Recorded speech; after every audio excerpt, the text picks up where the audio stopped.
In recent weeks, President Donald Trump's administration has rolled out a sweeping new trade policy that has come to be known as the reciprocal, or Liberation Day tariffs. Under this policy, the United States is set to impose a universal baseline tariff of 10% on virtually all imported goods, with targeted higher rates on a group of 57 countries that allegedly impose high tariffs and other non-tariff barriers on US products.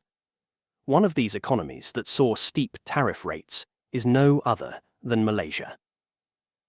Here's a graph on the reciprocal tariff rates implemented by the Trump administration.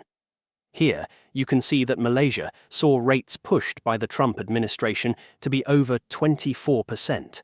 That puts them at the same rate as countries like Japan and nearly South Korea. At this tariff rate, many news articles have already been reporting that some economists and institutions have been slashing Malaysia's economic growth rate for 2025. For instance, the RHB Investment Bank had revised Malaysia's GDP growth downwards to 4.5%, from an earlier projection of 5% in 2025. While that may not be a big of a difference, there is some anticipation that Malaysia will see slower growth in the coming years. But GDP growth doesn't tell us the entire story. It doesn't really tell us just how bad Malaysia's economy would be impacted by Trump's tariffs.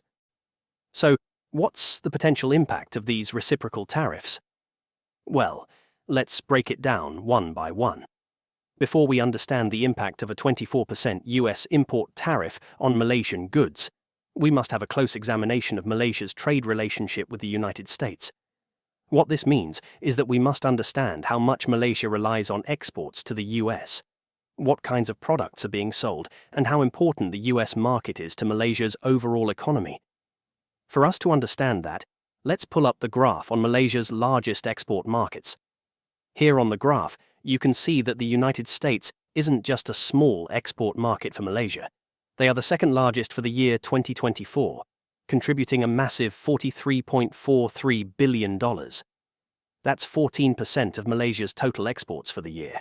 But understanding how big Malaysia's overall exports is to the US isn't enough to justify the importance of the US to Malaysia.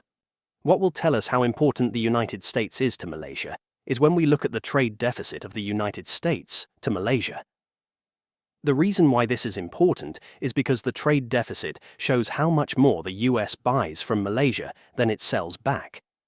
The more the US buys from Malaysia, the more dollars go into the central bank of Malaysia.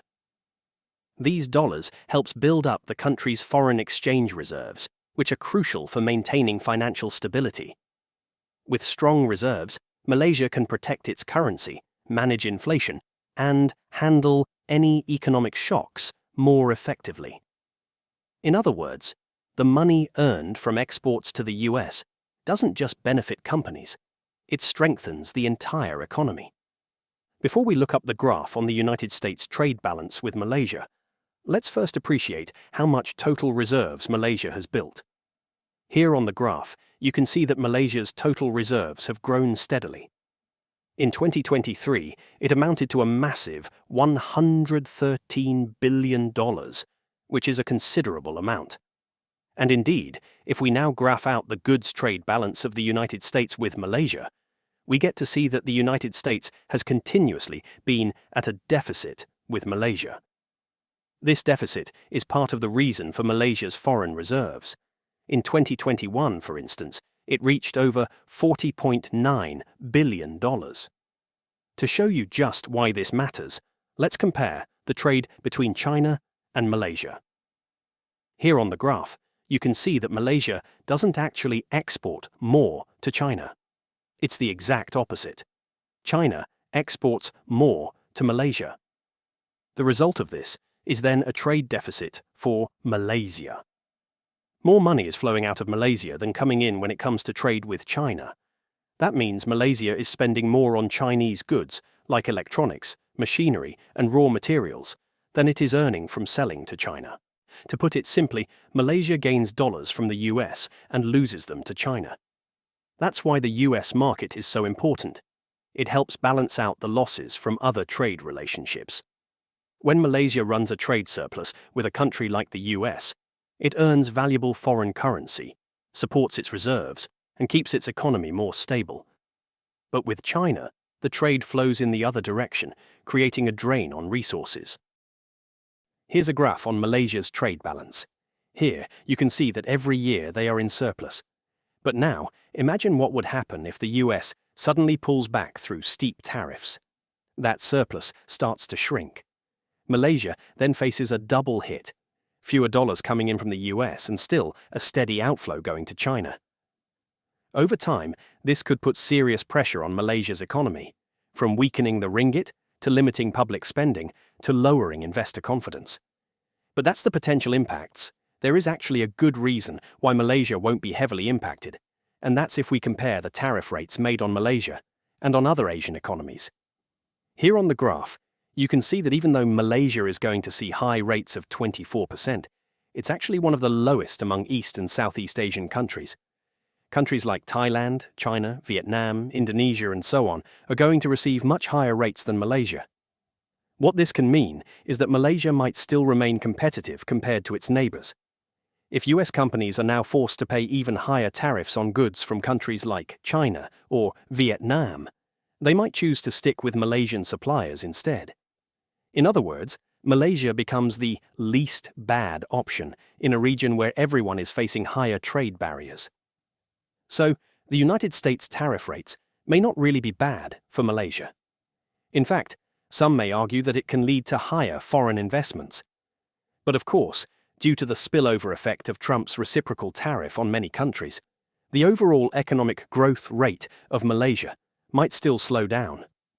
That's because global trade flows are connected. When countries like China, Vietnam, and Thailand, Malaysia's key trade partners, are hit with even higher tariffs, their own economies may weaken. And, if their demand for Malaysian goods drops, Malaysia could still feel the pinch, even if its own tariffs aren't as high. Now, let's talk about why Malaysia doesn't receive that high of a tariff rate as compared to, say, Vietnam, China, Thailand, or Indonesia. The reason here is simple, and it's because of how the Trump administration calculated their tariff rates. The Trump administration based its tariff rates primarily on the United States' bilateral trade deficits with its trading partners. Specifically, the formula took the US trade deficit with a country, divided it by the total US imports from that country, and then halved the result to determine the tariff rate. To understand this, let's pull up the graph and show you the trade deficit of each country to the United States.